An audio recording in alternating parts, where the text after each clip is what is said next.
Hello and welcome to Back to the Board once again. Now, before we go into third week's action, let's go back to week 2 where I was mentioning about the Air Force versus Kandy game, especially that scrum. Now, the scrum, we have changed some laws. Not we, actually, it's IRB, the World Rugby, has changed some laws. I was mentioning about this scrum where Air Force versus Kandy, Roshan Weeraratne was not close enough to Ashok Vijayakumar.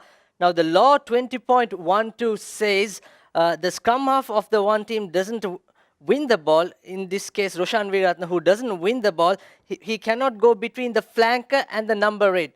The scrum half cannot go between the flanker and number 8. That's the reason he was placed out wide. But he can still go in next to Ashok Vijayakumar, or just once the ball is fed in, he can align with the front rower. When the number 8 picks the ball and runs into him, he can tackle. There's no offside.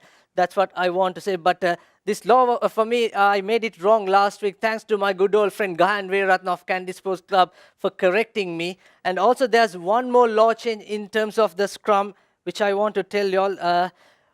The 90 degrees wheeling. When the scrum is wheeled 90 degrees, it's a turnover. Now, in this case, when Ashok Vijayakumar puts the ball, if Kandy turns into 90 degrees, it's going to be Kandy ball. But that law is no more, because law 20.11 says when a scrum is legally wheeled through 90 degrees, this is no longer results in a turnover. The scrum is reset, and as a result, the same team feeding the scrum, regardless of who had the position at the stoppage, will go back to the same ball position. So in that case, even though the scrum is wheeled 90 degrees, the ball remains in the same position where referee awarded before the scrum.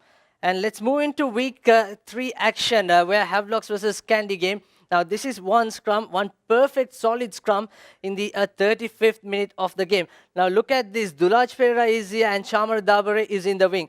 Dulaj, of course, the fly half. And we have from the other side, Niroshan Fernando, who plays as a fly half, who has some silky skills on his ball work in the other end. So this will put the defending team into a quest whom the ball will be going into from the back of the scrum. Now, Niroshan Fernando, this is how he was placed from Sudhamsu Riarachi. There's only 3 against 4 in this side and 3 against 1 in this side. So, Sudhamsu Riarachi from back of the scrum, he had options.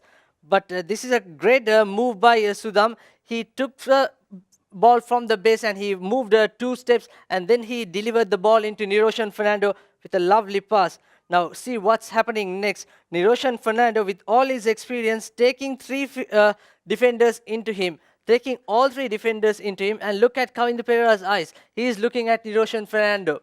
It's fair enough. He has to look at his inside shoulders to tackle. But Nishon Pereira, what a running angle that he made. It's pretty much like the angle he made like this. Curving, first going into his right and then cutting into his left, looking at this space. And Kavindu Pereira, usually he's a very good defender. He perfect his timing of tackles.